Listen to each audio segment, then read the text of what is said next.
Ba't po ba kasi bumalik pa kayo dito? Mas lumalala lang yung patayan dito sa baryo eh. Tsaka, hinahanap ka na po ng mga aswang. Baka po anong gawin nila sa'yo pag nakita ka nila? Hayop ka, ate. Lagi na lang ikaw ang gusto ng mga kasamahan natin. Bakit? Nung umalis ka, akong pumalit sa'yo ah. Pero bakit kulang pa yun sa kanila? Alam mo, sana naging sa akin na lang ang asawa mo para ako ang masaya ngayon. Mahal, ano to? May dugo. Nakunan ako.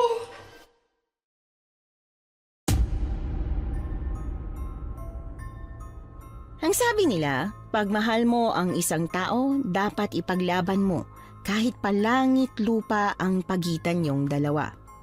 Pero hanggang saan niyo ipaglalaban ang isa't isa pag nalaman niyong may ibang buhay palang nakasalalay sa pag-iibigan ninyo? Ganyan po ang tema ng ating kwento ngayon. Pero bago ang lahat, kung bago ka pa lang dito sa channel, please like, subscribe, and hit the notification bell para updated kayo sa bawat kwentong ilalabas. May bago tayong storya 3 hanggang 4 na beses sa isang linggo. At ngayon, para sa tampok nating kwento.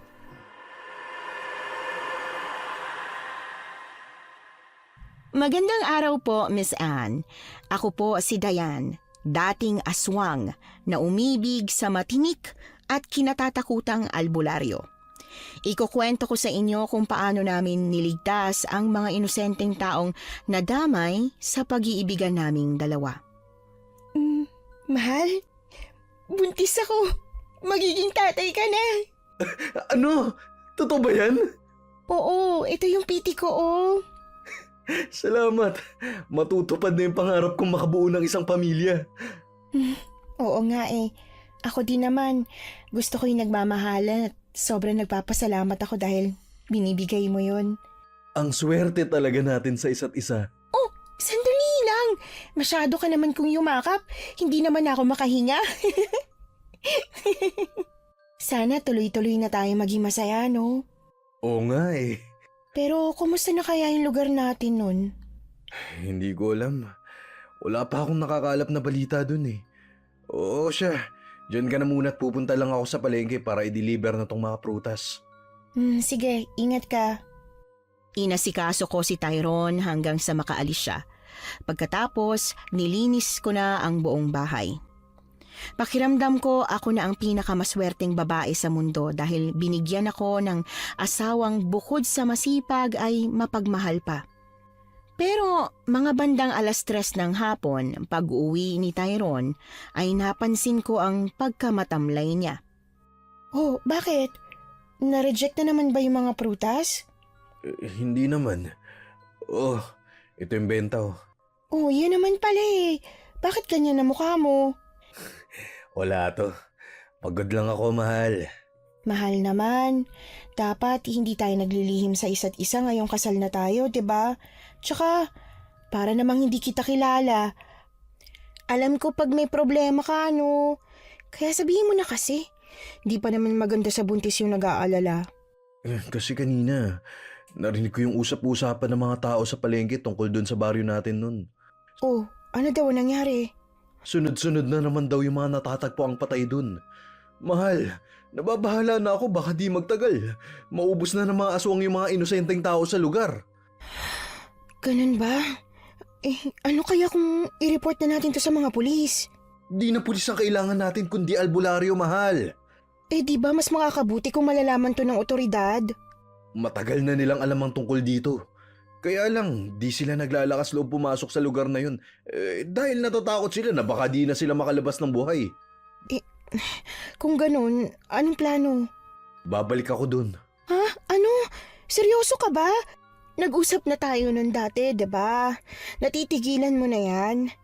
Oo, pero kailangan nila ako eh. Alam mo namang ako na lang yung natitirang albularyo sa lugar na yun, di ba? Pero pag-isipan mo muna, mahal. Please. Buong maghapong hindi nawala sa isipan ko ang mga sinabi ni Tyrone. Natatakot kasi ako para sa kapakanan niya. na baka may mangyaring masama sa kanya kapag bumalik siya doon. Sabay kaming humiga sa kama nang sumapit ang gabi pero naalimpungatan ako nang maramdaman ko ang pagkilos niya. Oh, bakit hindi ka pa natutulog? Ba't bigla ka umupo dyan? Ayos ka lang? Oo, ayos lang ako, mahal. Huwag mo na akong isipin. Hulaan ko. Iniisip mo na naman yung tungkol sa baryo, ano? Oo eh. Bukod dun, napapanaginipan ko din si Lolo at yung puntod niya. Ganun ba? Ang tagal mo na rin kasi yung hindi nabibisita eh. Alam kong di lang yun basta panaginip. Ano ibig mo sabihin? Alam kong isang pahiwatig yun na kailangan kong balikan kung ano man ang tinakasan ko nun. Teka! Saan ka pupunta? Hindi sumagot si Tyrone sa tanong ko. Sa halip, mas tinuunan niya ng pansin ng pag-iimpake ng mga gamit niya. Pinanood ko lang siya hanggang sa siya'y matapos. Mahal, ba't ba kasi gusto mo pang bumalik dun sa baryo? Nakalayo na nga tayo doon, 'di ba? Tsaka, ano namang malay mo na baka meron ng bagong albularyo doon? Oo, mahal. Pero napapadalas na kasi yung panaginip ko sa puntod ni Lolo. Di lang to yung unang beses na mangyari sa akin to. Isa na tong sinyales. Na ano? Nakalabanin mo yung mga kamag-anak ko? Ilang beses ko bang sasabihin sa'yo na itigil mo na yung panggagamot mo? Pasensya ka na pero di ko magagawang itigil ang bagay na ipinamana sa akin ni Lolo nun. Ilang beses ka nang nalalagay sa kapahamakan ng panggagamot mo, di ba? Sanay na ako. Isa pa, gusto kong makatulong.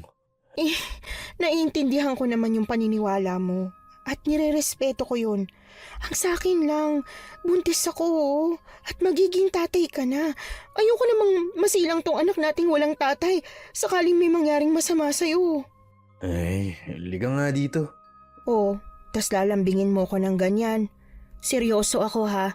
Ayokong masayang yung pinaglaban natin sa kanila. Hindi naman sa ganun. Hindi ko sasayangin. Pero may tanong pala ako. Oh, ano yun? May lahing aswang din ba yung anak natin pag sinilang ko siya?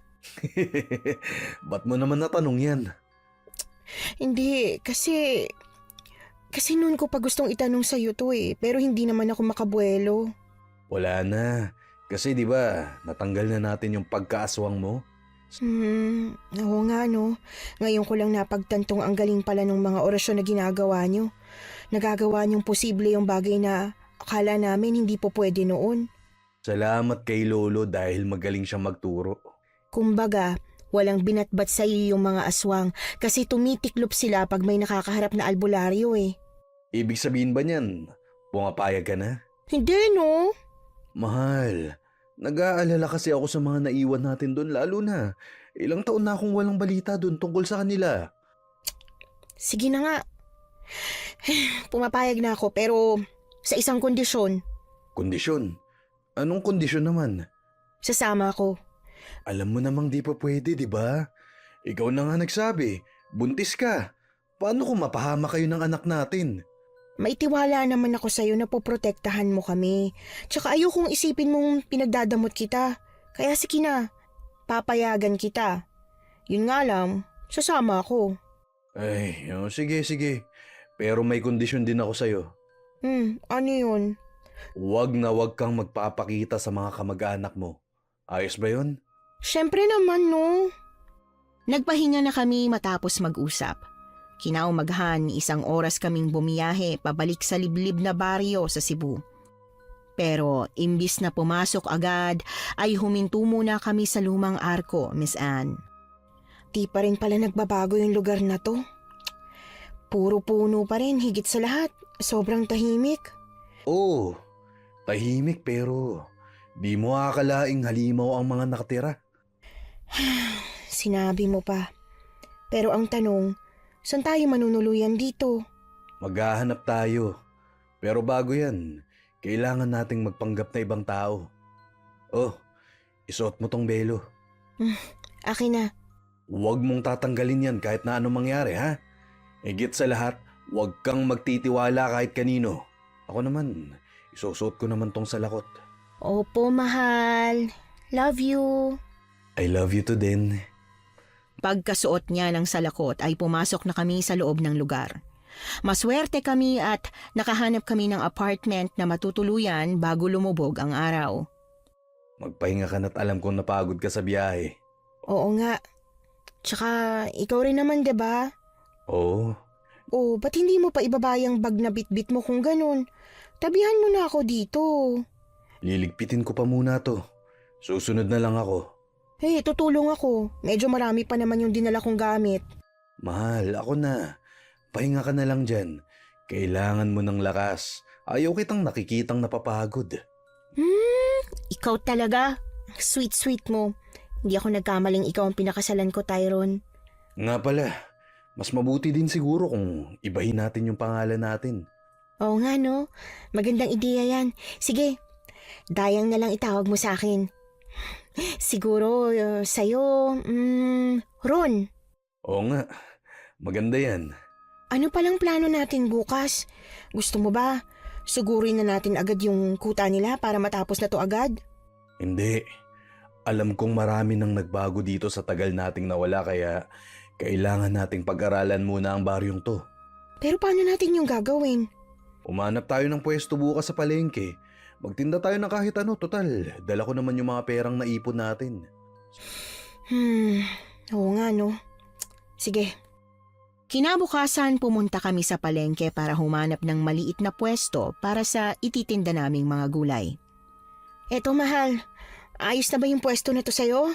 Gaano ba kadami yung mga gulay na ititinda natin? Sakto lang naman. Total, magsisimula pa lang naman tayo eh. Tsaka, oo, ayos na to. Sige, kunin na natin. Kaya lang, andun ang mga tao banda dun kasi andun yung hilera ng mga tindera eh. Tingin mo makakabenta tayo? Tingin ko, oo naman. Mas maganda kasi dito. Bakit mo naman nasabi? Tanaw kasi natin yung ilog mula dito. Eh di ba? Doon lagi tayong may nakikitang bangkay. Napahinto kami sa pag-uusap ng isang batang babae ang lumapit sa amin. Hello po. Baka gusto niyo pong bumili ng penoy. Kaluluto lang nito oh. Hello, sige. Pabili kaming dalawa. Yun, sa wakas, may benta din ako. Ang sipag mo naman. Ano bang pangalan mo? Carmela po ate.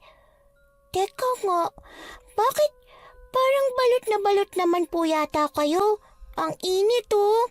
Yun na nga, Iha. Buntis kasi tong asawa ko kaya ayokong maiinitan siya. Ganun po ba?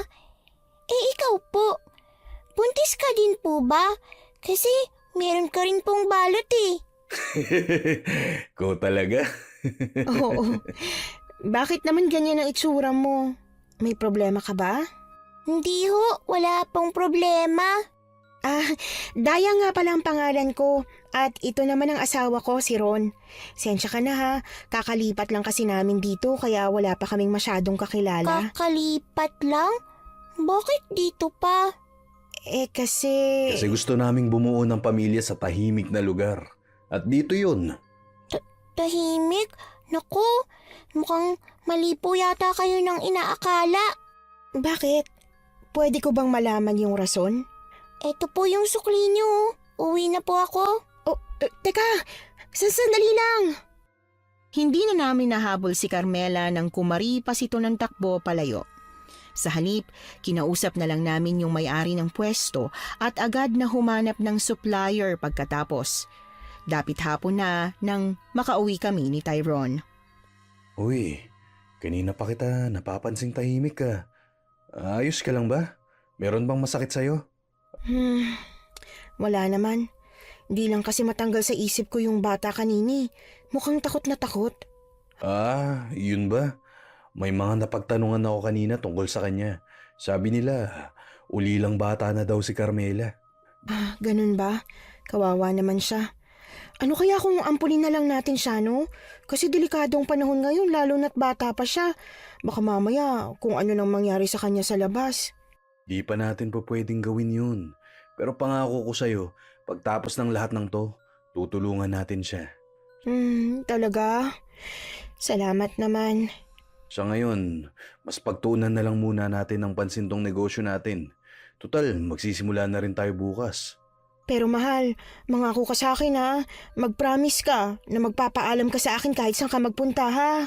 Promise, mahal ko. Buong maghapon kaming magkasama ng asawa ko.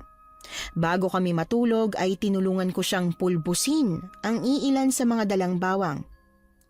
Kinabukasan, nilinis namin ang pwesto bago pa dumating yung gulay na in-order namin mula sa supplier. Tama na muna yung pag-aayos mo dyan sa bubong, mahal. Halika muna dito para makainom ka ng tubig. Sige! Sandali lang, bababa lang ako. Oh, ingat ka. Ay, yun. Kainit-init talaga. Etong tubig oh. Salamat. Oh, ba't ba nakatingin ka sa kawalan? Iniintay ko lang si Carmela. Baka mapadaan ulit siya. Ibibigay ko sana tong ekstrang pagkain na niluto ko. Kaya pala ang dami mong nilutong adobo kanina, ha? Oo ha. Naawa talaga kasi ako sa kanya eh. Mukha pa namang mabait siya. Alam mo, maganda yung ginagawa mo, mahal. Susuportahan kita dyan. Maya-maya ay dumating na ang mga gulay, kaya ginugol namin ang oras sa pagsasalansan ng mga ito. Laking tuwa ko naman nang matanaw si Carmela na lumalakad palapit sa amin na merong bayong na bitbit. Good morning po, ate at kuya. Kumusta po kayo? Ayos naman. Ikaw ba? Eto, maganda pa rin. Pasensya na nga po pala kasi umalis po ako agad kahapon Ano ka ba? Huwag mo nang isipin yun. O siya, halika maupo ka muna dito. Meron kayong tindang bawang? Saan niyo po yan nakuha? Oo naman. Baon namin to nung lumipat kami. Alam mo kasi, yung mga gusto naming itinda, yung mga pangunahing kasangkapan sa bahay. Siya ring maglalagay sa buhay niyo sa panganib. Alam niyo bang mahigpit na pinagbabawal yan dito? Anong ibig mo sabihin, Iha? Ibahin niyo ang baryo namin sa ibang mga baryo. Si Kapitan mismo po ang nagpapabawal niyan. Bakit naman? Kasi po, uso po dito yung mga aswang. Marami na nga po silang nabiktima. Kasama yung mga magulang ko eh. Pinatahan namin si Carmela nang humagulgol ito dahil sa pagkamis sa mga magulang. Nang mapakalma ang bata, ay agad itong tinanong ni Tyrone. Carmela, pwede ko bang malaman kung paano sila nabiktima nung sinasabi mong aswang?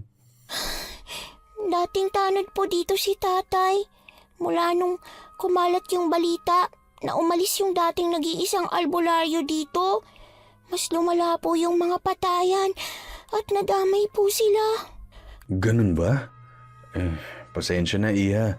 Kaya nga po nagulat ako nung sabi nyo lumipat kayo dito.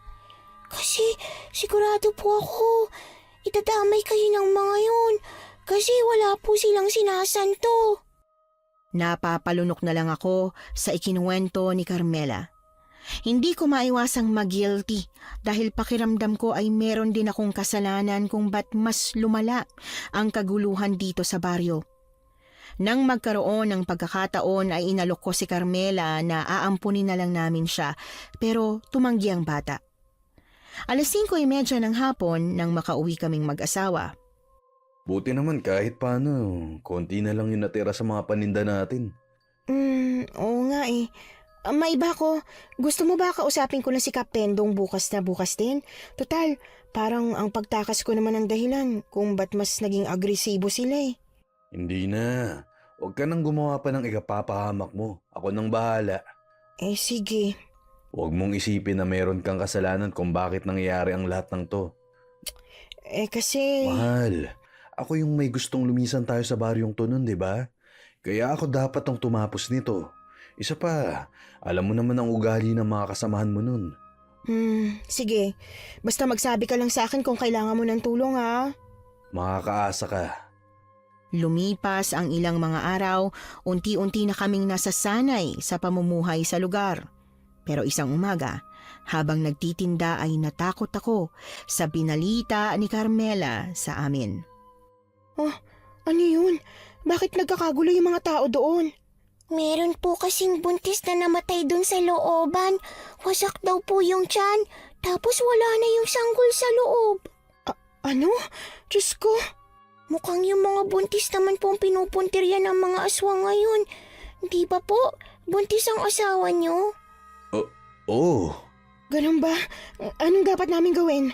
Gusto ko po sanang sabihin sa inyo na umalis na kayo dito hanggat maaga pa pero mukhang malabo nang mangyari yun eh. bakit naman? Sinara na po kasi nila yung labasan ng baryo. Yun nga po yung dahilan kung ba't pumunta ako dito para balitaan kayo eh. Sige po, mauna na po ako. Sige, ingat ka. Buntong hininga na lang ang nagawa ko sa mga binalita sa amin ni Carmela. Naramdaman ko ang marahang paghimas ni Tyrone sa balikat ko. Paano na yan, mahal? Kumalma ka. Oh, ito. Itago mo sa bulsa mo yan. Ano to?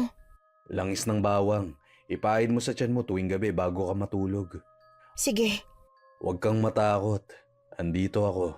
sana pala nakinig na lang ako sa'yo. Nagpaalam munang umalis si Tyrone para magpa-order ng mga gulay. Maya-maya lumapit sa amin ang isang babaeng nakasuot ng sombrero. Nanigas ang katawan ko nang makilala ko ang babae. Si Rhea, ang kapatid ko sa ama. Pasimple kong inayos ang belo ko, Miss Anne. Hindi ako pwedeng makilala ni Rhea dahil kung mangyayari yon ay malalagot kaming mag-asawa. Oh, meron palang bagong pwesto dito. Kumuha ba kayo ng permit sa barangay? Hindi pa ho. O di anong karapatan yung magtayo ng pwesto dito? Aba, balita ko, taga-ibang lugar kayo ah. Oho, Pwes, ibahin niyo tong lugar namin. Dito, lahat ng kilos ng mga tao, dapat nalalaman ni Kapitan. Naintindihan mo? oho. Ba't ba balot na balot yung mukha mo? Meron ka bang tinatago? Wala ho. Hubarin mo yan. Meron po kasi akong ubo. Baka pumahawa po kayo. Kung di mo huhubarin, umalis kayo dito. Ma'am, huwag naman hong ganun. Baka pwede po natin itong pag-usapan. Talagang mga ngatwiran ka pa? Aalis kayo? O itutumba ko to? Anong meron dito? Mahal. Asawa mo ba to? Oho. Ronho ang pangalan ko, ma'am. At ito naman si Dayang. Wala akong pake. Tsaka hindi ako pumunta dito para makipagkaibigan kahit sa isa sa inyo, no? Nandito ako para paalalahanan kayo. Ito ang una't huling pupunta ako dito. Maliwanag? Oho. Pasensya na ho ulit. Buti kung ganon.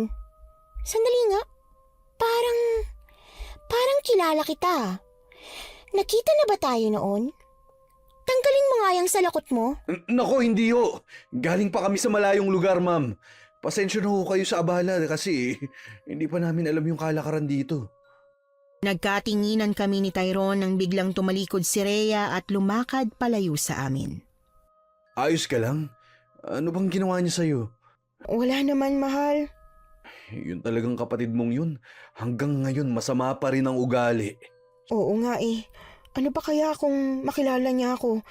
Mapapatawad niya kaya ako sa ginawa ko sa kanya? Sa tingin ko, hindi na. Kilala mo naman si Rhea. Mahilig siyang magtanim ng galit sa mga tao. Oo nga, no? Ay, Paniguradong naimpluwensyahan na siya ni Kap Pendong. pero meron pa kayang ibang paraan para mabawi ko siya mula sa kamay ng mga aswang? May isip na siya. Alam na niya yung ginagawa niya kaya kung ako yung tatanungin, mukhang wala na. Mabigat ang loob ko sa mga lumipas na oras kakaisip sa magiging kapakanan ng kapatid kong si Rhea kapag hinayaan ko ito sa puder ng mga aswang. Nang maisara ang tindahan ay hinatid ako ni Tyrone sa bahay habang siya ay nagpaalam na aalis para rumonda. Maya-maya po, Miss Anne, nabigla ako nang may marinig na kumatok sa pinto. Oh, ikaw pala yan, Carmela. Halika, pasok ka. Thank you po. Ito nga palang palasubong ko sa'yo, ate. Palasubong? Baka pasalubong. Pero thank you ha. Nakakaya naman na binigyan mo pa ako ng lugaw. Siyempre, kailangan matikman mo po yung mga produkto dito sa baryo namin, no? Tsaka, tanda na din po yan ng pagtithank you ko po sa inyo kasi binigyan mo ko ng tanghalian kanina. Ano ka ba? Wala yun. Teka nga, paano mo pala natuntun tong bahay namin? Nakasalubong ko po kasi si Kuya Ron sa daan eh. Yun, tinuro niya sa akin kung saan po kayo nakatira. Ah, ganun ba? Naku, hindi ka na sana nag-abala pang pumunta dito kasi baka gabihin ka pa uwi. Okay lang po yun. Sa ilalim lang naman ako ng tulay nakatira eh. Sa tulay? Teka, di ba delikado sa mga ganun? Opo, wala naman po kung ibang pagpipilian eh. Di ba kasi inalok na kita noon na kami na lang ang mag-aaruga sa'yo? Bakit ba kasi ayaw mo? Di naman po sa ayaw. Siyempre, kahit sinong bata, gugustuhin na meron siyang makakasama sa buhay. Pero, Oh, bakit natigilan ka? Pero ano? natatakot po kasi ako na baka ako po yung magiging dahilan para po mapahamak po kayo. Bakit naman? Kasi po, alam nila Kap na mag-isa na lang ako sa buhay. Tsaka yung kanang kamay niyang si Ate Rhea masungit. Sigurado, magtataka sila pag hindi na nila ako nakikita dun sa ilalim ng tulay. Paano naman nila nalaman? Inaalok po kasi nila akong maging kasapi nung samahan nila. Ano? Huwag kang pumayag! Huwag akong pumayag. Bakit? Alam niyo po ba kung ano yung samahan nila? Hindi naman. Siyempre, nag-aalala lang ako sa'yo, ano? Total, hindi ko pa naman kilala yung mga taong yun. Kasi 'di ba, malay mo, sila pala yung aswang. Hindi mabait po sila. Minsan nga, sila yung nagdadala sa akin ng pagkain dun sa tinitirhan ko eh. Tsaka, ang sarap kaya magluto ng adobo ni Ate Rhea. Ang lambot ng karne, kaya lang, sobrang sungit niya. Ah, ganun ba? Pero nagigets ko naman po kayo. Alam niyo ba, marami-rami na rin kaya yung mga nagagalit sa kanila kasi nga, pinagbibintangan nilang aswang si Kapendong. Bakit naman? Kasi nga daw po, nakita daw nila nung minsan si Kapendong na may kinakausap na aswang, pero wala naman silang makitang pruweba. Pero nakakatakot pa rin, ha? Oo nga po, pero hindi pa rin nawawala yung tiwala ko sa kanila kahit ganun. Sige, mag-iingat ka lagi. Pero may tanong ako. Ano po yun? Di ba alam naman ng mga tao dito na merong aswang? Opo, Kung ganun, bakit hindi pa rin sila umalis sa lugar na ito? yun na nga po. Kasi natatakot po sila na baka pamilya nila yung susunod na biktimahin ng mga aswang. Yun kasi yung nabalitaan namin sa ibang mga sumubok na lumabas sa baryo. Kaya ayun, nagtitiis na lang sila dito. Ganun ba? Opo. Alam niyo po ba kasi, sabi nung iilan na parang impyerno tong baryo namin. Magdudusa ka talaga pag pumasok ka kasi hindi ka na rin makakalabas ng buhay eh. Panigurado naman lumalaban sila, 'di ba? Nadali mo. Oo naman po, lumalaban po sila. Pero hindi naman sila nananalo. Tulad na lang nung nangyari sa mga magulang ko. Nanlaban sila sa mga aswang. Kaya ayun, pinatay sila. Ewan ko nga ba kung ba't di nila ako pinatay eh. Nakakalungkot naman yung dinanas mo. Maiba po ako. Ano po yung pulbos na yun? Yung nakalagay sa mga garapon? Ba't parang ang dami po? Mga binibenta niyo po ba yan? Oo, ibebenta namin yan. Oh, talaga po? Wow! Gusto niyo po? Ako na po yung maglako. Libre na lang. Kasi, teka, sandali, huwag kang lalapit dyan. Agad na hinabol ko si Carmela nang lumapit ito sa mga pinulbos na bawang. Pero aksidente nitong naibagsak ang isa sa mga yon dahilan para mabasag at kumalat sa sahig ang pulbos. Oh, hala, sorry po. Okay lang, umalis ka na dyan. Ako na maglilinis niyan. Pinulbos na bawang? Yan po ba ang tinda nyo? Diba, sinabihan ko na po kayo na pinagbabawal ang bawang dito sa lugar? Ano ba kasing rason nila para gawin yun? Hindi ko po alam. Ang sabi lang nila nun, baka daw mas lalong maging agresibo yung mga aswang pag ganyan. pwede ka po nilang patawan ng parusa pag nahuli ka nila. Anong parusa? Kukulong ka po nila. Pag nangyari yun, kawawa po yung baby niyo, pati si Kuya Ron. Sige, huwag ka mag-alala dahil itatapon ko na rin to mamaya pag alis mo.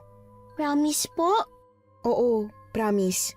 Sana po, makaasa ako kasi ayoko naman po kayong makulong, no? Kasi bukod kina Ate Rhea, wala na pong ibang mapait sa akin kundi kayo lang din eh. Teka nga po, ano po bang oras na? 9:00 na ng gabi. Bakit? Ay, hala, uwi na po ako. Bibisita po ulit si Ate Rhea maya-maya eh. Baka hanapin nila ako pag di pa ako nila naabutan doon. Gusto mo ba na ihatid na kita? Naku, wag po. Wag na po. Kaya ko na po. Sige, mag-iingat ka. Pumasok na ako agad sa bahay pagkahatid kay Carmela sa labas. Sa puntong ito'y nag-aalala na ako para sa bata dahil hindi ko man sigurado kung ano ang pakay ng sinasabi nitong samahan, pero alam kong konektado yon sa pagiging aswang ng kapatid kong si Rhea. Mahigpit na yumakap ako kay Tyrone nang makauwi siyang tumatagaktak ang pawis. Mahal, bakit ngayon ka lang? Anong oras na? Ay, pasensya na mahal ko ha.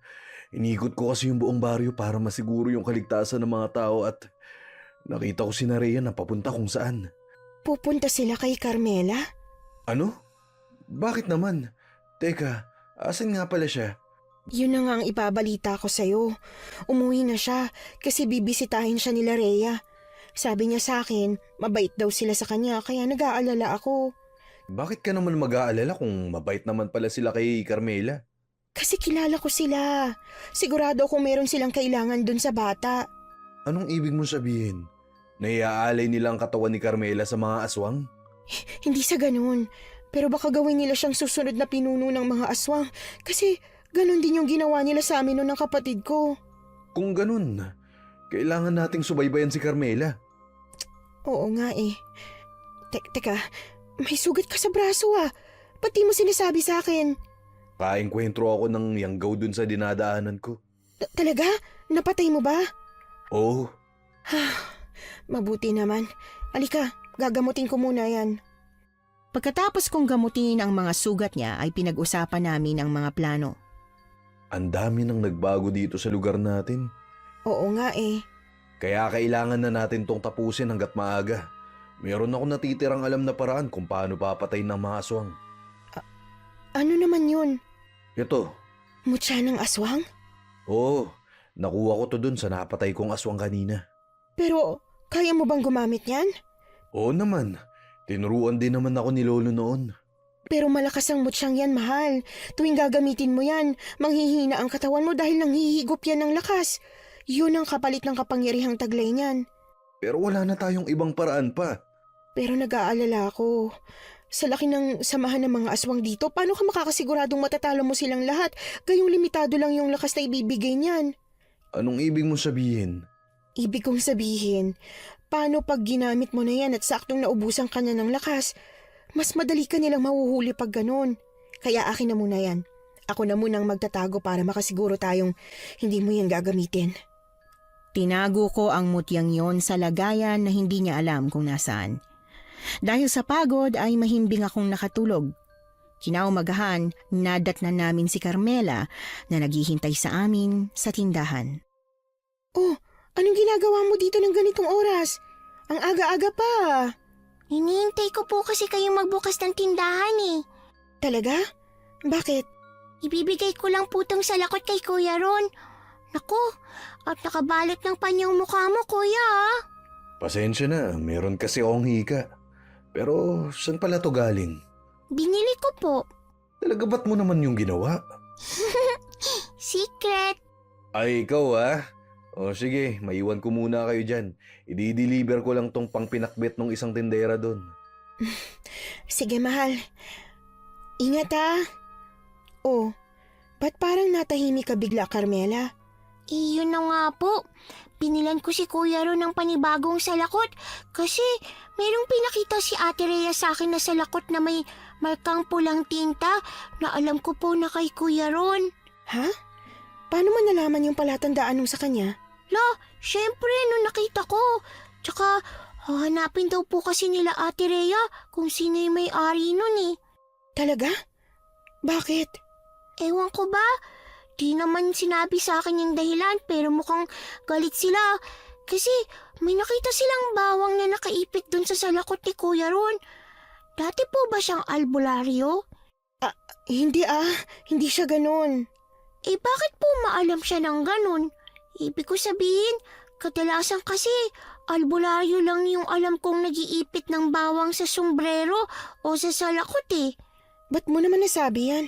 Siyempre po, yung mga magulang ko nun, sinusuot nila yung bawang kasi ginagawa nilang kwintas. Nilalantad nila para iwasan agad sila ng aswang.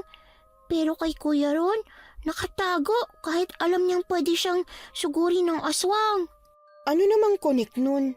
Na hindi niya gagawin yung mag-ipit ng ganun kung wala siyang alam sa pakikipaglaban. Kaya aminin niyo na po na albularyo siya. Kasi kailangan siya ng mga tao eh. Di ko naman po pagkakalati, secret lang natin. Promise? Opo, Pexman, mamatay man. Padlock, tapon susi. Paano kung sabihin ko sa'yong dito na talaga kami nakatira noon pa man? Maniniwala ka ba? Talaga po? Kaya pala parang pamilyar kayo sa akin. Pero, paano po kayo nakaalis dito? Mahabang kwento eh. O siya, alam mo ba kung anong oras sila Rhea pupunta dito? Hindi po eh. Di naman nila sinabi kagabi. Tinanong lang nila sa akin kung kilala ko po yung may-ari ng salakot. Kaya sabi ko hindi. O sige po, mauna na po ako ulit ha. Di nila ako pwedeng makita dito. Baka magalit sila na meron akong ibang kaibigan eh. Ingat ka. Kumalma naman ako nang makabalik si Tyrone. Ipinagpatuloy muna niya ang pagsasalansan sa mga paninda bago nakipagkwentuhan sa akin. Mahal, meron akong sasabihin sa'yo. Ano yun? Sinabi ko na nga pala kay Carmela na dati tayong taga rito. Ano? Bakit? Paano kung kakampi nun si Rhea? Di mapupurnada tong misyon natin. Kumalma ka muna. Hayaan mo muna ako magpaliwanag.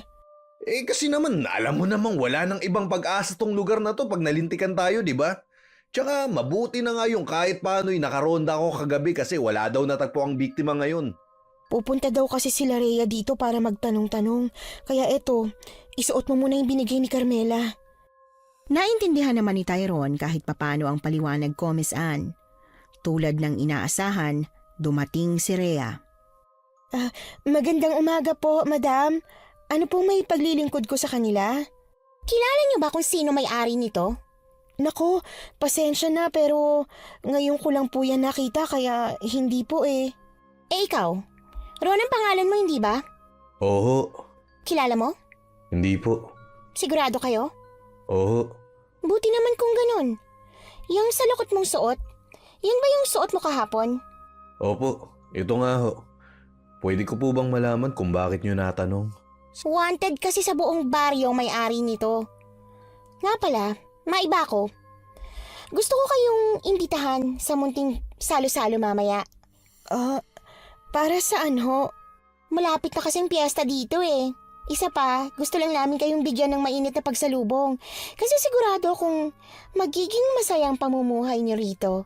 Sige ho, pupunta kami. Saan ko yun ha? Tinabi ko ang braso ni Tyrone nang makaalis si Rhea. Napailing na lang ako sa pagkadismaya. Ito naman, ba't ka pumayag? Kailangan nating mapalapit sa kanila. Paano kung meron na pala sila sa ating pinaplanong masama? Mahal, kung tatanggi tayo baka tayo ang pagsuspechahan nila.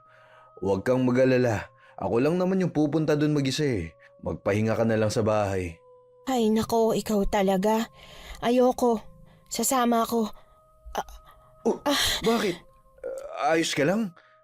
Bakit bigla kang natumba? Bigla akong nahilo. Imbis makatayo, ay mas lalo pa akong nahilo. Unti-unting dumilim ang paningin ko hanggang sa tuluyan na akong nawalan ng malay. Nagising na lang akong nakahiga sa katre. Agad na niyakap ko si Tyrone nang makita siya sa tabi ko. Oh, gising ka na pala. Kumusta naman ang pakiramdam mo? Okay naman, mahal. Ano bang nangyari kanina? Bigla ka nalang bumagsak, buti nasalo kita. Baka dahil yan sa pagbubuntis mo kaya magpahinga ka lagi. Oo nga, sige. Pero wala bang malapit na center dito para makapagpa-check up ako? Tinanong ko si Carmela kanina. Sabi niya wala na daw. Wala na raw kasing doktor na pumupunta dito mula nung lumobo yung krimen. Ganun ba? Mukhang magpapahinga na lang ako. Natigil kami sa pag-uusap nang makarinig ng sunod-sunod na pagkatok sa pintuan. Agad yung pinagbuksan ni Tyrone. Kumusta naman pong lagay ni Ate Dayang? Salamat sa Diyos at maayos na ang lagay niya. Buti naman po kung ganun. Ano palang sadya mo dito? Nasabi po kasi sa akin ni Ate Rhea na inimbita daw po niya yung bagong lipat dito. Kayo po yun, di ba? Oo. Kaya nandito po ako para bantayan si Ate Dayang. Kayo na lang pong mag-isang pumunta. Sabihin niyo na lang po na nagkasakit po si ate. Sabihin niyo po yun sa kanila. Maintindihan naman po nila yun kasi mababait po sila, promise. O sige, umalis ka na, Tyrone. Baka hinahanap ka na nila doon. Mag-iingat ka, ha? Sige. Humalik pa muna siya sa akin bago tuluyang umalis. Ang sweet naman ng asawa mo, ate. Oo, ganyan talaga siya. Nga pala, hindi mo pa po sinasagot yung tanong ko kung albularyo siya. Oo, dati siyang albularyo. Ganon? Wow! Di ibig sabihin, kung dati kayo nakatira dito, siya yung sinasabing nag-iisang albularyo dito sa lugar? Oo, siya nga. Kaya pala nakalabas kayo dito. Oops, sorry. Shh! Huwag ka maingay. Ang totoo niyan, bumalik lang kami dito para tapusin yung laban sa aswang para mapalaya na namin kayo. Salamat naman po at naalala niyo pa rin kami. Pero ano po bang itsura ng mundo? Ibig ko sabihin, masaya ba yung mga lugar sa labas nito? Sobra, Carmela. Marami ding mga bata na pwede kong makalaro. Oo naman, sobrang dami. Ang galing naman po. Pero hindi ko kasi alam kung mararanasan ko pa yan. Kasi mula nung mapanganak ako, ito na yung lugar na kinalakihan ko eh. Huwag kang mag-alala dahil darating din tayo dyan. Kailan po kaya yun? Pag tumanda na ako? O baka naman pag namatay na ako? Huwag mong sabihin yan. Magiging maayos din ang lahat, ha? Taon-taon na lang din po akong umaasa na sana maging maayos din ang lahat. Na sana mawala na yung mga aswang na parang bula. Para hindi na kami matatakot lumabas araw-araw. Ganito na lang. Kung tutulungan mo kami, sisiguruhin kong makakamit natin yan. Talaga ho? Oo, pangako ko yan. Ay sige po. Ano po bang klaseng tulong ang gusto niyong gawin ko? Kumuha ako ng isang bote at inabot yon kay Carmela. Puno ng pagtataka ang reaksyon ng bata. Huwag niyo po sabihin na ipapabenta niyo sa akin to. Hindi ko po yan magagawa. Hindi naman sa ganon. Ang gusto ko... Nahinto kami sa pag-uusap nang makarinig ng mga yabag sa bubong. Kinuha ko ang itak sa ilalim ng katre tsaka lumabas kasama si Carmela. Napaatras kami sa gulat nang makita ang isang yanggaw na tumalon sa harap namin. Pero hindi na iba sa akin ang itsura nito kaya imbis matakot ay inihanda ko ang sarili sa pakikipaglaban. Nang hina naman ang nilalang ng sabuyan ng aswang ng pinulbos na bawang kaya tinaga ko ang nilalang hanggang sa mawala nito ng buhay. Yan! Ganyan din po yung pumatay sa pamilya ko. Yanggaw! Makinig ka. Ngayon palang sinasabihan na kita na lumayo ka kina Rhea. Ano? Bakit po? Dahil konektado siya sa mga aswang. At yung sinasabi mong samahan, mga aswang sila, Carmela. Hindi totoo yan. Nagsasabi ako ng totoo. Gagawin ka nilang aswang pag dumating na ang tamang panahon. Tama na po. Sabi nga hindi totoo yan eh. Mabait sila. Silang pamilya ko. Hindi ka ba nagtataka kung bakit hindi ka pinatay ng aswang, ha? Malakas ang kutob kong sinadya nila yon para makupkup ka nila. Napatigil ako sa pagsasalita nang ibato ni Carmela sa akin ang hawak na bote. Bumagsak ako sa lupa dahil sa pagkahilo ng tumama yon sa noo ko. Pero nanlilisik na ang mga mata ni Carmela sa akin nang maibalik ko dito ang tingin na para bang lalapain ako ng buhay. Bukod doon, nakakuyom din ang mga kamay nito. Pero hindi ako nagpatinag. Gagawin ko ang lahat para lang mailigtas siya, Miss Anne. Nagmamakaawa ako. Makinig ka sa akin. Kasi yun din ang ginawa nila sa akin noon. At ano naman prueba mo, ate? Kulit-kulit mo, hindi ka nakikinig sa akin. Ano bang gusto mo? Akinin ako? Yan bang gusto mo, ha? Hindi naman sa ganon. Nililigtas lang kita. Sagutin mo ang tanong ko. Ano po bang prueba mo na yun nga ang gagawin nila sa akin? Eto, meron ka ba nito? Tinaas ko ang damit ko para ipakita ang tagiliran sa kanya kung saan may marka ng 3 magkakasunod na tuldok. Nilagyan ka rin ba nila ng ganyan? Oo, nilagyan ako ni Ate Rhea. Oh, edi yun. Ibig sabihin nun, tama ako. Pero nilagay niya yan nung naglalaro kami ng tatu-tatuan. Ano bang sinasabi mo? Ano? Kala ko nung una mabait ka, pero hindi pala kasi gumagawa ka ng kwentong masama. Bad yan, di ba? Alam mo, sana nakinig na lang ako kay Ate Rhea na huwag na magtiwala sa iba at sa kanya lang. Teka, hintayin mo ako. Sinubukan kong habulin si Carmela pero bigo ako. Dismayado akong pumasok sa bahay para gamutin ang natamong sugat. Nag-aalala namang lumapit sa akin si Tyrone nang makauwi siya. Hindi ko na napigilang humagulgol. Uy, anong nangyayari sa'yo? Bakit ka may sugat? Wala. Anong wala? Aba, di naman pa pwede yun. Halatang sariwa nga, oh. O, dumudugo pa. Si Carmela, siyang may gawa nito. Ano? Bakit naman? Nag-away kami. Nagalit siya nung sinabi kong wag na siyang magtiwala kay Rhea. Ano? Bakit pati yun ay sinabi mo agad? Kasi gusto ko siyang iligtas, mahal. Meron din siyang marka sa tagiliran.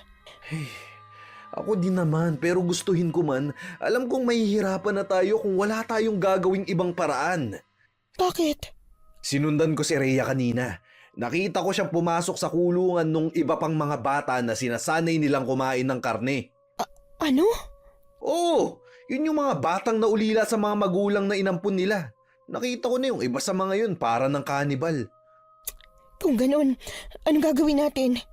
Hayaan mo na kasi ako sa gusto kong gamitin yung mutya na nakuha ko sa aswang. O sige, pero mangako ka sa akin, lilimitahan mo ang sarili mo sa paggamit niyan, ha? Pangako.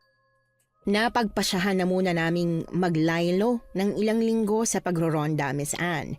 Ni hindi nga rin nagpapakita sa amin si Carmela.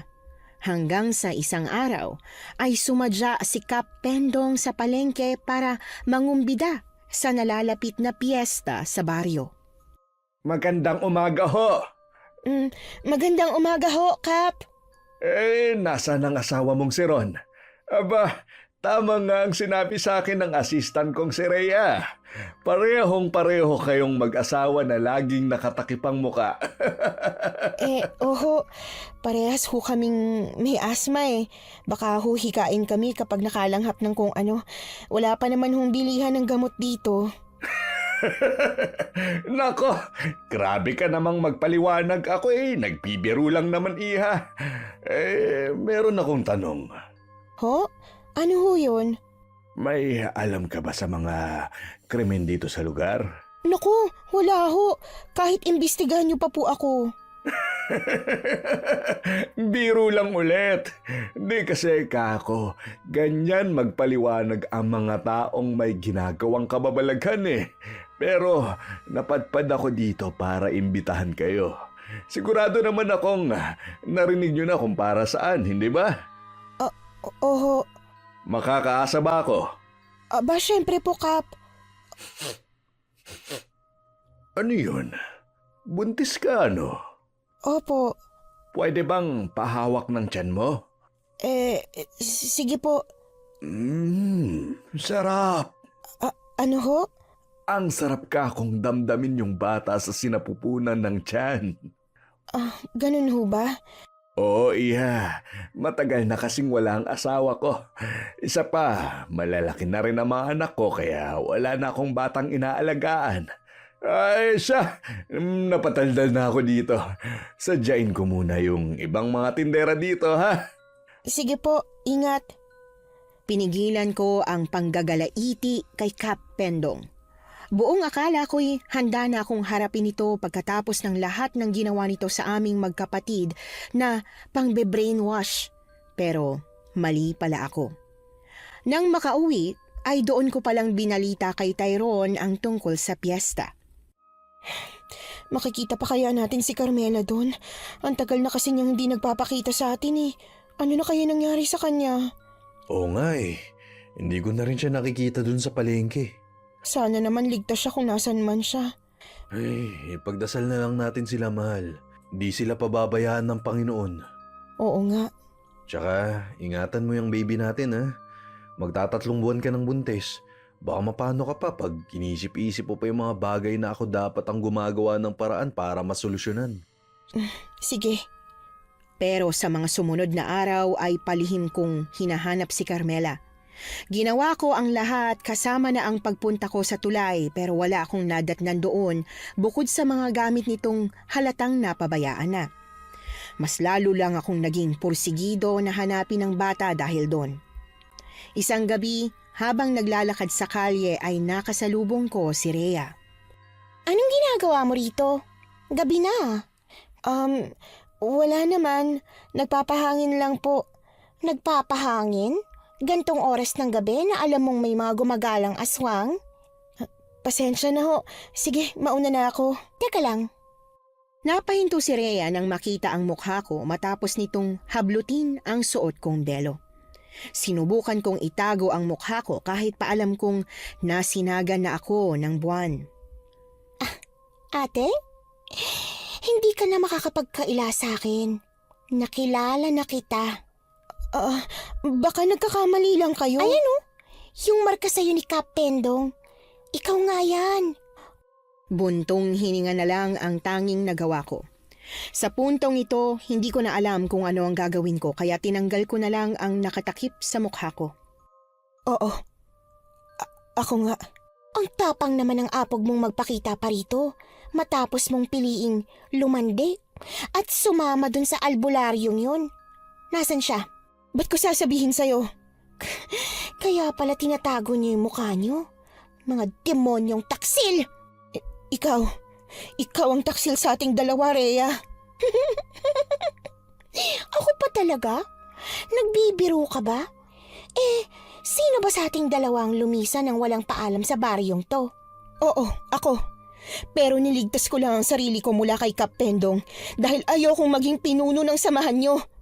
Kahit kailan, hindi ko pinangarap na maging masama kaya wag kang umasta na parang ikaw lang ang mabuti at ako ang masama.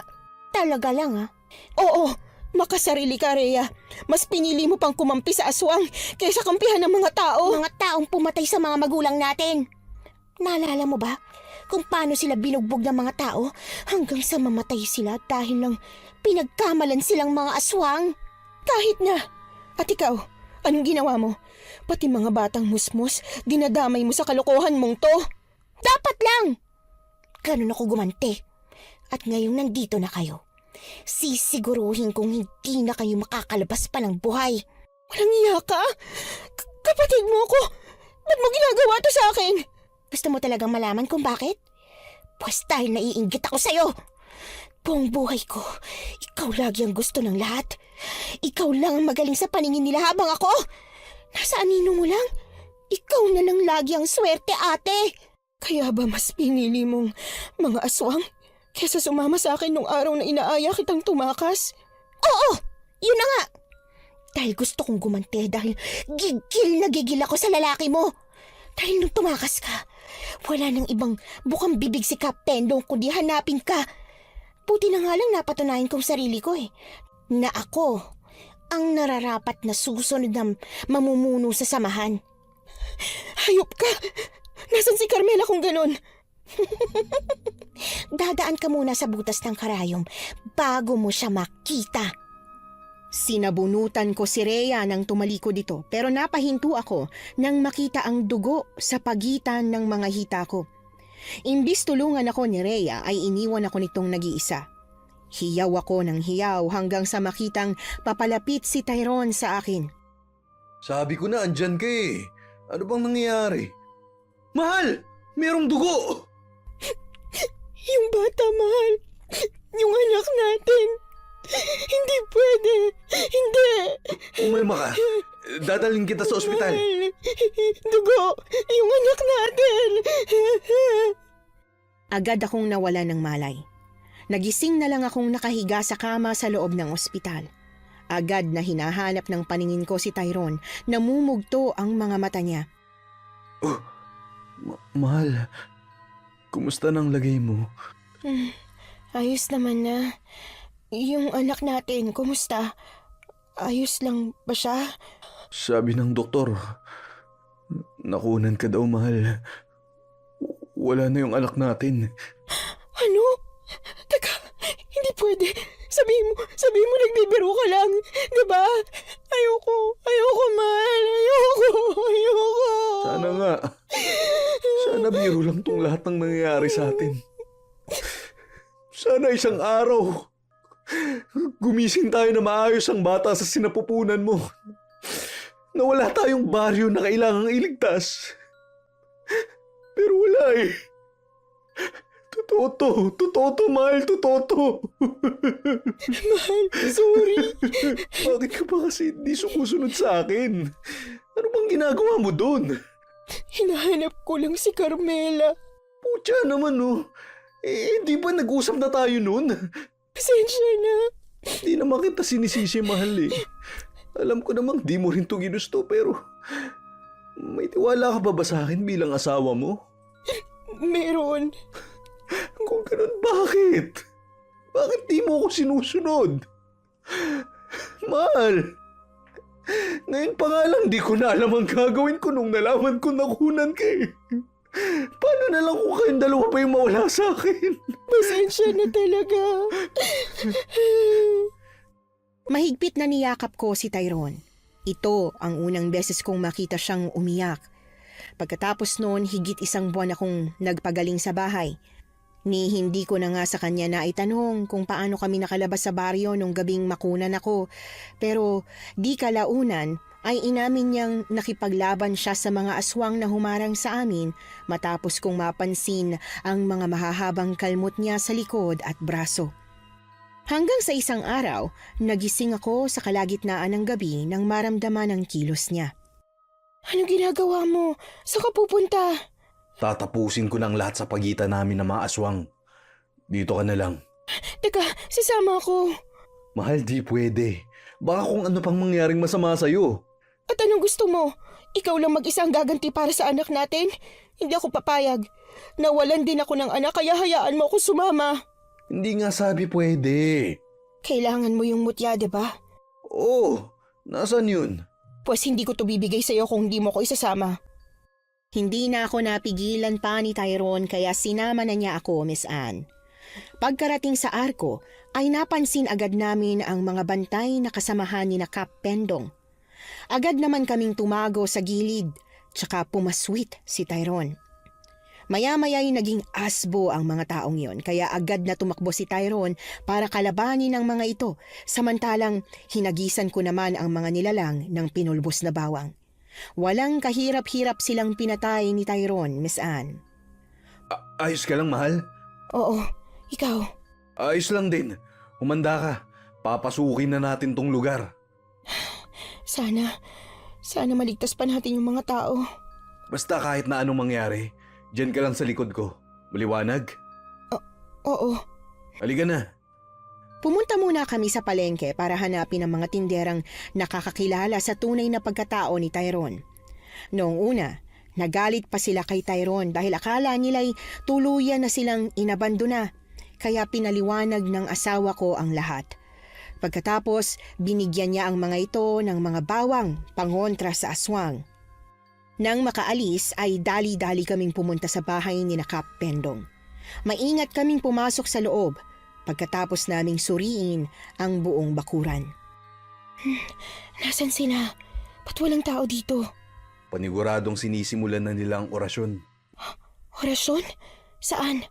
Noong mga araw na nasa ospital ka, palihim ako naglalabas-masok sa baryo. Nabalitaan kung gagawin na nilang pinuno si Carmela. Ano? Ang bata niya pa. Nagmamadali sila dahil bumalik na raw tayo. Pag nangyari yun, tsak na mas dadami ang mga krimen di lang dito sa baryo, kundi pati na rin sa ibang mga karatig lugar. Ba't di mo sinabi sa akin?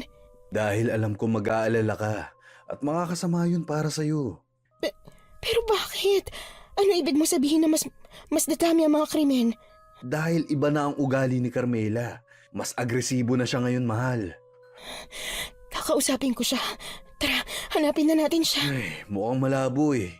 Kasi huling balita ko sa kanya, tuluyan na siyang binago ni Rhea. Ganun? Diyos ko, mahal. Sino mga yun? Tumago ka. Sila Kapendong. Nakita namin sina Kap Pendong na lumabas ng bahay. May mga kasama itong sigurado akong kasapi sa samahan nila. Agad naman kaming pumasok ni Tyrone sa loob ng bahay nang makaalis na ang mga ito. Pumunta tayo sa likod. Siguradong andun sila. Sige, Nasaan yung mutya? Akin na. mamaya na. Hanapin muna natin yung mga bata. Nasaan ba yung kulungan nila? Andun! Halika, puntahan natin.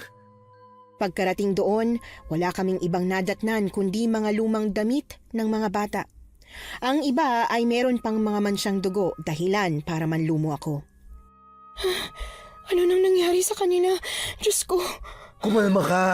Huwag kang mawalan ng pag-asa hanggat di pa natin sila nakikita. Paano kung kakalma? Hindi ka kasi nakinig sa akin eh. Nung sinabi ko sa'yo noon pa lang na kausapin ko na sila Kapendong. Mahal, dito ang panahon para magsisihan tayong dalawa. Oo nga po, ate at kuya. Nahinto kami sa pag-uusap ng marinigang boses ni Carmela mula sa di kalayuan. Nakita namin itong nakatayo malapit sa kakahuyan. Akma na akong tatakbo palapit dito pero pinigilan ako ni Tyrone. Mahal, huwag mo muna siyang lapitan. Di natin alam kung anong pakay niya sa atin. Paano natin malalaman kung siya nga talaga yan at hindi aswang? Akin na yung pulbos mo. Dalian mo. Biglang sumulpot si Rhea sa likuran ni Carmela bago pa buhusan ni Tyrone ang bata ng pulbos. At talagang garapal kayong dalawa para bumalik pa dito, no? Ikaw ate, saan ka ba nagmana ng katapangan ng hiya, ha? Parang awa mo na. Lubayan mo na kami. Kami ang lubayan mo. Matagal ka na naming tinakwil. Mula nung lisanin mong samahan natin ng walang paalam. Pwede ba? Wala na akong pakialam dyan. Ang gusto ko ibalik mo sa akin si Carmela. Tos, masyado ka namang sinuswerte para gawin ko yun. Ngayon pang, ang laki na ng isinakripisyo ko sa kanya. Kung ayaw mo siyang ibigay, yung mga bata na lang na nakakulong. Sila ba ka mo? Nasaan sila? Sagot! Patay na sila. Ano? Hayop ka! Pati mga bata hindi niyo pinalampas! Ay, tulad nga ng sabi ko sa'yo, sabihin mo na kung anong gusto mong sabihin sa akin kasi nasa amin pa rin ang huling halakhak kahit anong gawin mo. Iyon ang akala mo, Rhea. Matagal na akong nagtitimpi sa'yo. Tingin mo matatakot ako sa'yo? Ha? Isang albularyong duwag na tumakas? Pues, etong sa'yo!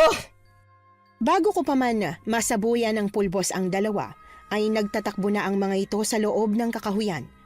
Napagdesisyon na namin ni Tyrone na maghiwalay muna ng landas. Hinabol niya si Rhea samantalang ako naman ay sumunod kay Carmela. Naabutan ko ang bata sa tabing ilog. Wala ka nang pupuntahan kaya sumama ka na sa akin. Nagmamakaawa ako. Hindi ko gagawin yun kahit anong sabihin mo, ate. Dito lang ako kila Ate Rhea kahit na anong mangyari. Pero masama nga sila. Naiintindihan mo ba ako? Oo, alam ko. Kung ganun, ba't hindi ka pa sumama sa akin? Ayoko nga! Natatandaan mo pa yung plano natin? Yung ililigtas natin tong buong baryo? Kaya nga nakikipagtulungan ka sa amin, di ba? Dati yun. Iba na ngayon. Alam ko na sila Ate Rhea ang may kagagawa ng krimen dito dahil Pinakita nila sa akin kung paano sila pumapatay ng At tao. papatayin ka na rin nila sa susunod kapag wala na silang pakinabang sa'yo. Alam ko, pero hindi nila yun basta-basta magagawa. Bakit? Dahil ginawa na nila akong aswang. Kaya masama na rin akong katulad nila. Hindi. Meron pang paraan para mabalik kita sa dati. Si Tyrone. Siya, kaya niyang tanggalin ang pagiging aswang mo tulad ng ginawa niya sa akin noon. Nagbubura din ba siya ng kasalanan? Anong ibig mong sabihin? Malaki na po ang kasalanan ko. Ako yung pumatay sa mga batang kasamahan ko. Kinain ko sila. Ano? Bakit mo yun ginawa? Dahil nagugutom ako. At nagugutom na naman ako ngayon. Sarkastikong ngumiti sa akin si Carmela habang dahan-dahang lumalakad palapit sa akin. Napalunok na lang ako tsaka dahan-dahang umatras pero agad akong nawalan ng malay nang may bagay na pumukol sa ulo ko. Nagising na lang ako sa isang kuweba na tanging mga kandilang nakatulos lang ang nagsisilbing ilaw. Nakagapos ako sa malaking bato. Maya-maya, biglang sumulpot si Rhea sa harap ko. Alam kong meron itong bit-bit na kung ano na tinatago niya sa akin. Nasaan ako? Pakawalan mo ako! Tulong! Saklolo! Tulungan niyo ako! Alam mo, nagsasayang ka lang ng laway. Kasi kahit anong sigaw mo, wala nang makakarinig sa'yo. Di ba sabi mo, tinakwil na ako ng samahan? Pues ano pang kailangan mo sa akin? Ikaw, Ano ako? Ano ibig mong sabihin? ang daming tanong talaga kahit kailan. Alam mo, kumbaga sa baraha, ikaw ang alas ko para makuha si Tyrone. Nasaan siya? Ay gaga, kung alam ko ba, mag-aaksaya pa ako ng oras para kidnapin ka? Hindi na, no? Baka kung alam ko kung nasan siya, kanina pa kita pinugutan ng ulo. Ano yan? Ay, wala ka naman sigurong amnesia, no? Alam mong voodoo doll to. Kanino mo yung gagamitin? Eh di sa'yo malamang. Papahirapan ko lang yung anak mo sa sinapupunan. Ay, nakunan ka na nga pala. Huwag. Alam mo, nararapat lang na makulam ang mga taong kagaya mong mahilig magmalinis. Kasi alam mo kung bakit? Grabe, kung makaasta ka ngayon, para kang santo. Dahil napagtanto kong mali ang mga nakagawian natin noon. Isa pa, sino bang nag-udyok sa atin na gumawa ng masama? Si Kapendong, di ba? Si Kapendo nga at malaki ang utang na loob natin sa kanya. Kahit na! Matanda ka na, Rhea. Hindi ko alam kung anong pinakain niya sa'yo, kung bakit tumatanda kang paurong. At ako pa talaga? Alam mo, mula nang makilala mong albularyong yun, nag-iba ka na. Tsaka, ano bang pinagmamalaki mo sa amin? Pareho lang naman tayong walang narating sa buhay, di ba? Oo na. Pero ako, pilit akong bumabawi sa mga kasalanang nagawa ko sa buhay. Eh ikaw, mabubulok ka sa impyerno. Kasama yung mga pinagmamalaki mong kasamahan. Aray! Tanging pag-iyak na lang ang nagawa ko sa matinding sakit ng tiyan tuwing tinutusok ni Rhea ng karayom ang manika. Nasaan si Tyrone? Sumagot ka! Hindi ko nga alam. Andito na ang hinahanap mo, Rhea. Oh, buti naman at dumating ka na rito. Albularyong tuwag. Halika, panoorin mo tong asawa mong nahihirapan sa ginagawa ko. Aray ko! Tama na! Ano bang gusto mo sa akin? Ikaw mismo. Dahil ikaw ang hadlang sa mga plano namin. Kung ganun, sige. Pero pakawalan mo ang asawa ko. Mahal, wag. Wag mong gagawin yan. Alam mo namang mga traitor sila, hindi ba? Wala na akong ibang magagawa kundi sundin ang gusto ni Rhea, mahal. Ito ang pinangako ko sa'yo, di ba? Na ililigtas kita sa kapahamakan, maging buhay ko man ang kapalit. Pero hindi mo to kailangan gawin. Pwede bang tama ng drama niyong dalawa? Nakakadiri. Sa hukay lang din naman kayo pupulutin kung makaarte pa kayo. O sige na, pumapayag na ako. Nagmamadaling lumapit sa akin si Rhea para kalagin ang pagkakagapos ko habang si Tyrone ay tahimik lang na nakatayo sa pwesto niya. Napasigaw na lang ako sa pagkagulat nang biglang sumulpot si Kapendong sa likuran ni Tyrone tsaka siya hinampas ng tabla sa ulo dahilan para mawalan siya ng malay. Demonyo kayo! Hindi talaga kayo marunong tumupad sa usapan! Sakto palang dating mo, Kapendong. Anong plano natin sa dalawang to? Sisiguraduhin kong mabubulo kayong lahat sa impyerno! Aba, di ka pa rin talaga nagbabago, Dayan. Hanggang ngayon, mabunganga ka pa rin. Alam mo, kasama ka naman namin na mabubulok sa impyerno. Nakakalimutan mo na ba yung pangkukulam mo sa ibang tao noon? Aba, baka kung di mo lang nakilala yung ungas na albularyong yan, baka isa ka na sa pumapatay ngayon. Kaya nga nagpapasalamat ako eh. At nagpapasalamat din kami kasi ito na ang katapusan niyong dalawa. Kami na ang maghahari dito sa lugar. Ang dami ko pa namang plano. Gusto mo bang malaman kung ano yon? Pues, magbalik loob ka na sa amin para malaman mo. Hindi na. Alam ko naman ang plano nyo. Ay ubusin ang lahat ng mga tao dito sa lugar. Yun nga ang plano nung una pero napagtanto ko, bakit hindi ko na lang sila gawing aswang? At kapag nangyari yun, madali na lang para sa amin ang sakupin ang buong Cebu. Alam mo, Tanda, ilugar mo yung katapangan mo. Kasi baka sa sobrang yabang mo, ipulutin ang ulo mo sa lupa. Ako na nagsasabi sa'yo na kahit kailan hindi mangyayari ang gusto mo. Dito ka lumaki sa baryo at dito ka rin ibabaon. Kaya huwag kang ambisyoso! Aba, gaga ka talaga ha? Gusto mo bang upakan kita dyan? Kung sagot-sagutin mong kumupkup sa atin noon? Kumalma ka, Rhea. Hayaan mo lang ang kapatid mo na apihin ako. Kahit masakit na yung mga salitang sinasabi niya kasi alam kong malaki ang galit niya sa akin. Lubayan mo nga yung pangmamanipula mo, Kapendong. Yan ang dahilan kung ba't nalason mo ang utak ng kapatid ko. Yun din ang dahilan kung ba't matapang ka ngayon eh. Pero alam mo, duwag ka. Malaki kang duwag kasi hindi ka marunong lumaban ng patas. Kap, ate, nandito na po ako. Nanlaki ang mga mata ko nang makita si Carmelang merong bahid ng dugo sa pisngi. Dumighay pa ang bata, senyales ng pagkabusog. Sa puntong ito, napailing na lang ako dahil sa pagkadismaya. Tama nga si Tyrone. Wala nang paraan para maligtas ko ang bata mula kina Rhea at Kapendong. Pero meron pa pong natirang mga tao doon. Anong ibig mo sabihin, Bunso?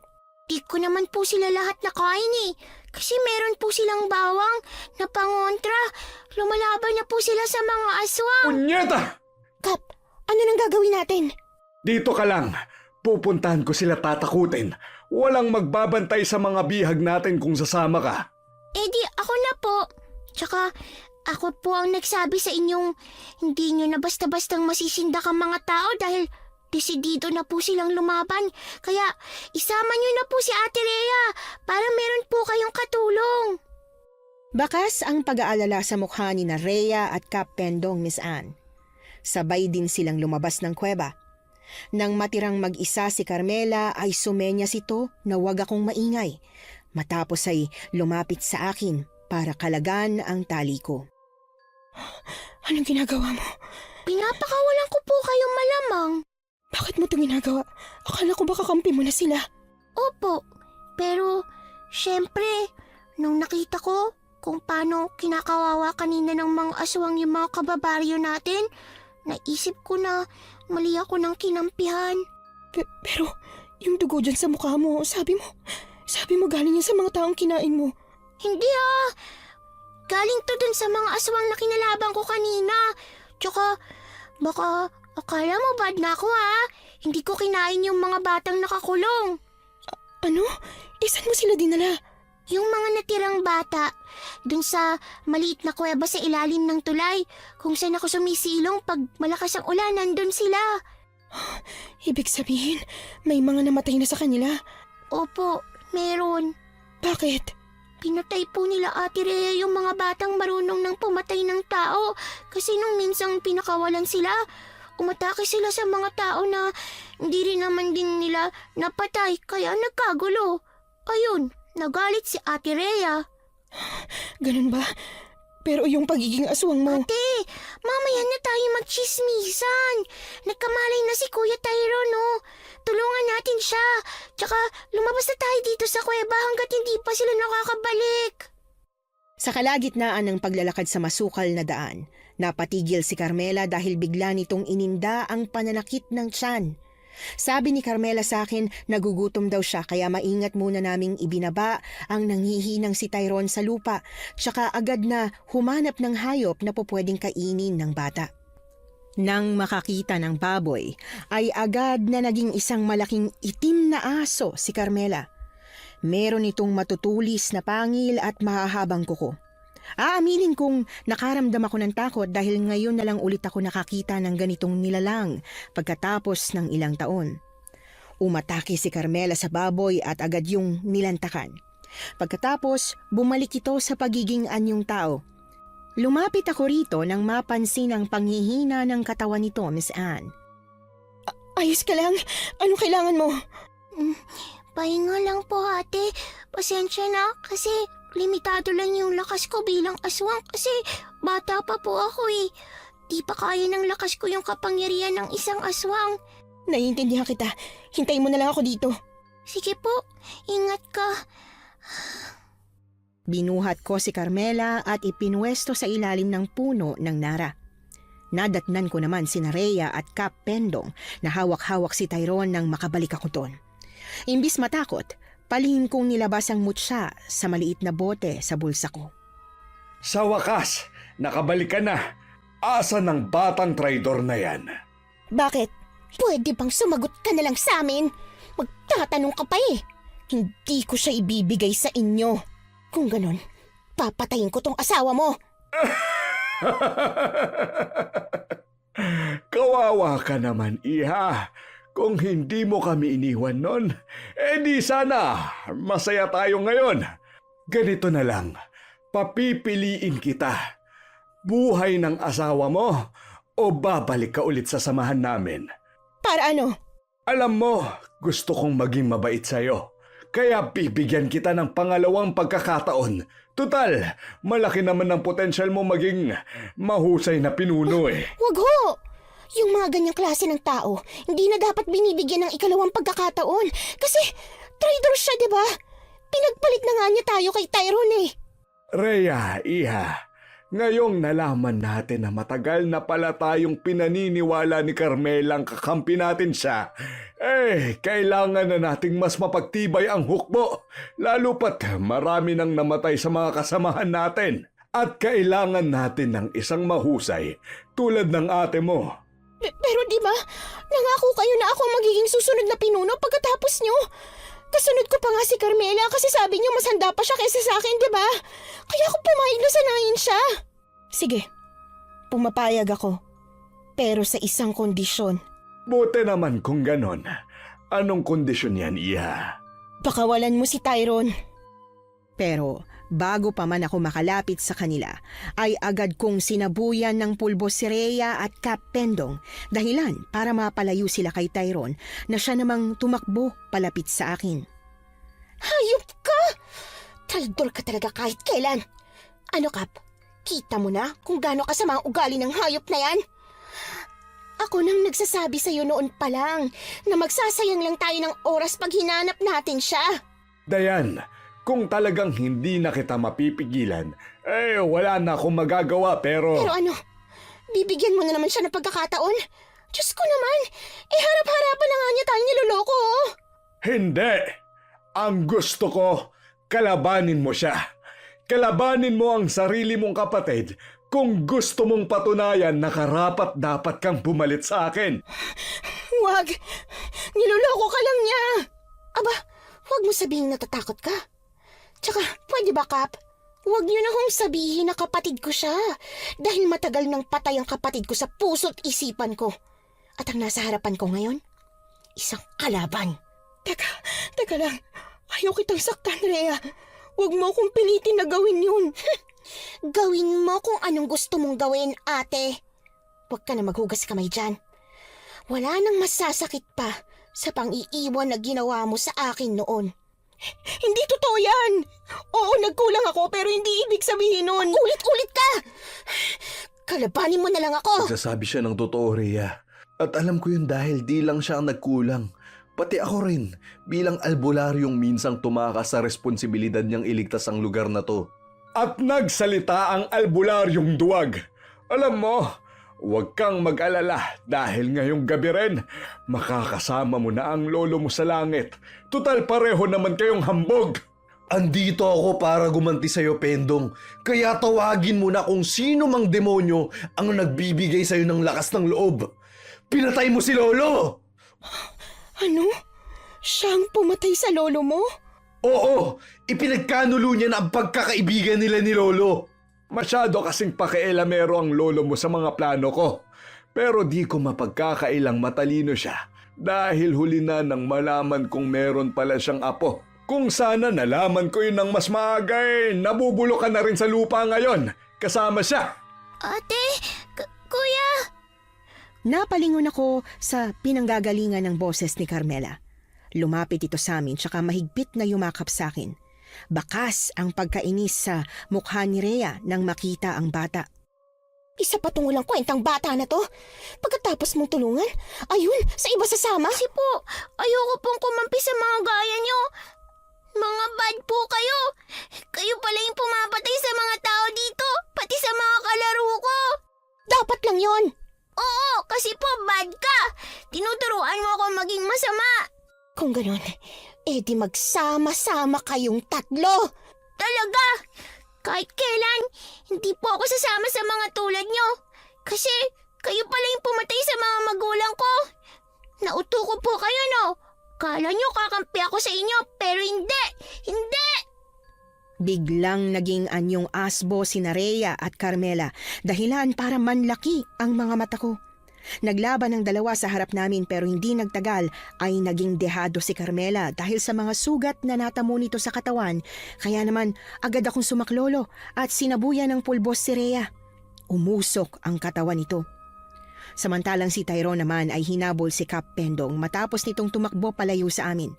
Binalik ko kay Rhea ang atensyon at muli itong sinabuyan ng natitirang pulbos matapos magtangkang umatake sa aking muli. Agad itong nanghina. Bumalik ito sa pagiging anyong tao. Yan! Ipakita mo kung sino ka, ate. Saktan mo pa ako ng saktan!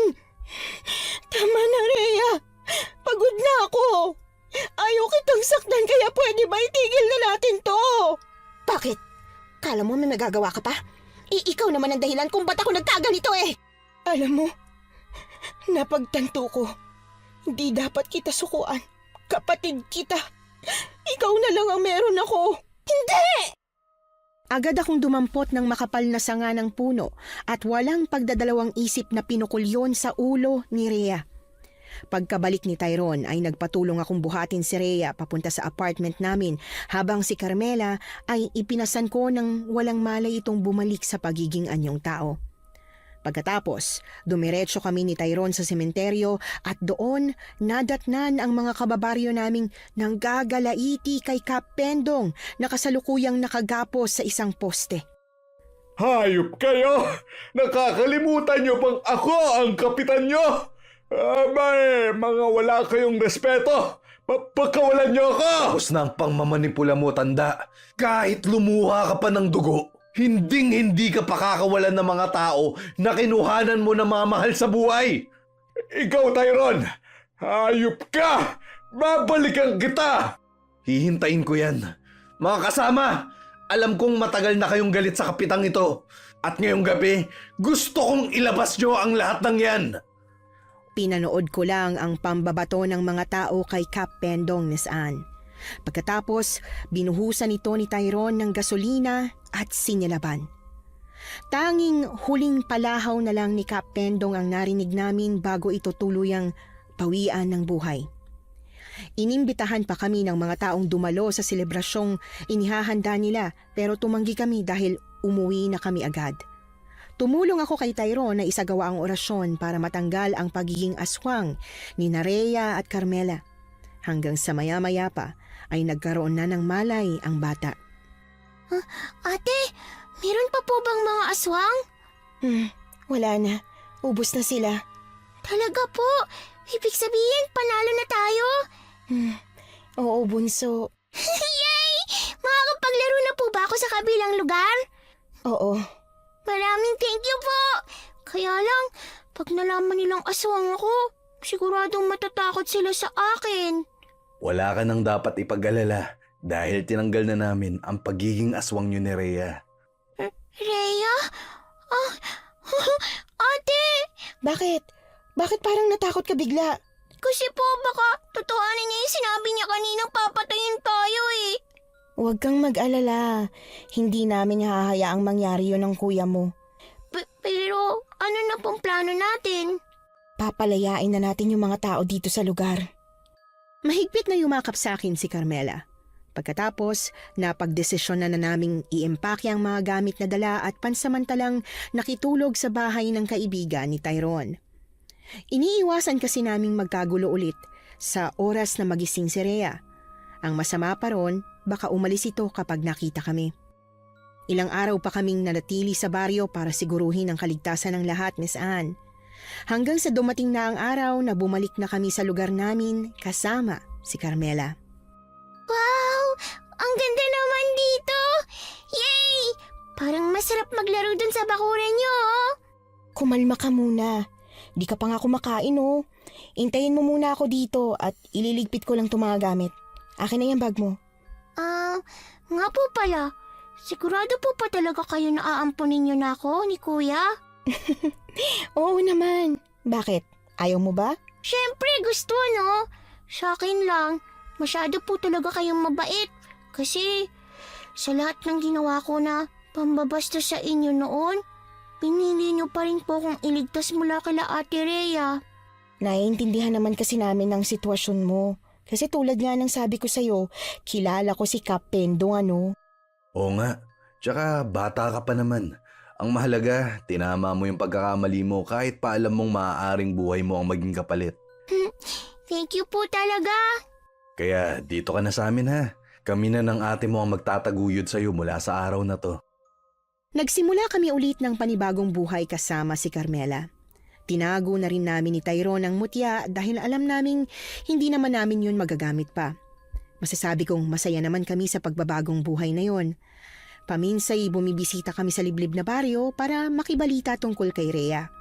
Noong una, nahirapan pa akong bumuelo kung paano ito kakausaping muli. Pero dumating ang araw na ito na mismo ang lumapit sa amin para humingi ng tawad.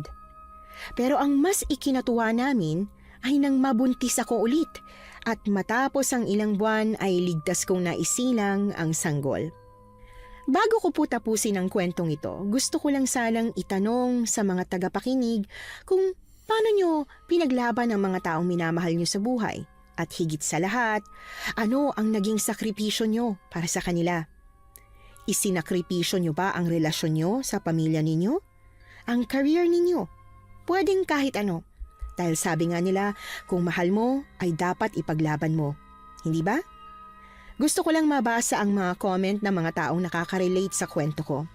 Maraming salamat po, Miss Anne. Nagmamahal, Diane. Nagustuhan niyo po ba ang ating kwento ngayong araw? Kung oo ang sagot at hindi mo pa nagagawa, aba, subscribe na. Click the notification bell ha, para updated ka sa tuwing maglalabas kami ng bagong kwento. Click like at mag-iwan na rin ng comment.